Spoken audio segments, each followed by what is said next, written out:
বিশ্বনবীর পিঠে বাম দিকে খাতামুন নবুয়া ছিল, মাহরে নবুয়া। কোন বর্ণনা এসেছে উনি এই মাহরে নবুয়া দিয়ে পিছন দিকে দেখতেন। বিশ্বনবী যখন নামাজ পড়তেন উনি বলতেন ইস্তাকিমু ওয়া'তাদিলু ইয়ারহামুকুমুল্লাহ, কাতার সোজা করো, ফাঁকা জায়গা বন্ধ করে দাও, কারণ আমি সামনে যেমনি দেখি পেছনেও তেমনি দেখি।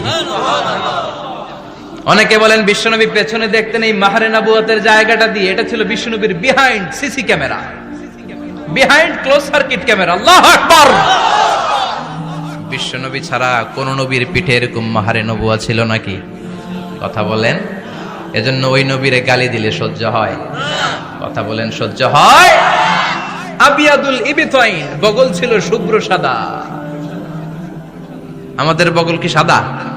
দুর্গন্ধ, কুৎসিত, কালো, তাই না? বিশ্বনবীরটা কালো? কথা কোন? শুভ্র সাদা। আমরা দোয়া করি এভাবে। বিশ্বনবী মাঝে মাঝে দোয়া করতে করতে বৃষ্টির জন্য যখন দোয়া চাইতেন, আরাফার ময়দানে যখন দোয়া চাইতেন, দোয়া করতে করতে হাতটারে উপরের দিকে করতেন। সবাই এরকম হাত তোলেন, সবাই হাত তোলেন।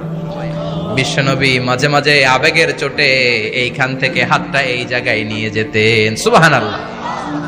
বিশ্বনবী যখন হাত আবেগের চোটে উপরের দিকে উঠাতেন, বিশ্বনবীর বগল দেখা যেত।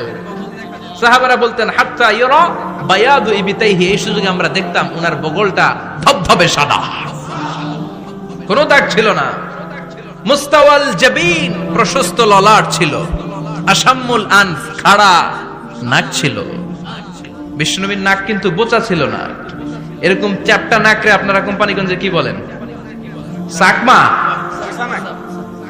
কি নাক? হ্যাঁ, বুসা। বিশ্বনবীর নাক এই চাকমা স্টাইলে নাক ছিল না, খাড়া ছিল, খাড়া নাক ছিল। সুবহানাল্লাহ পড়ে। মুফাল্লিজুল আসনান, দাঁতগুলো ছিল পরিপাটি। বিশ্বনবীর দাঁতের দিকে তাকালে, বিশ্বনবীর হাসির দিকে তাকালে মনে হতো হাসিতে যেন মুক্তা ঝরে।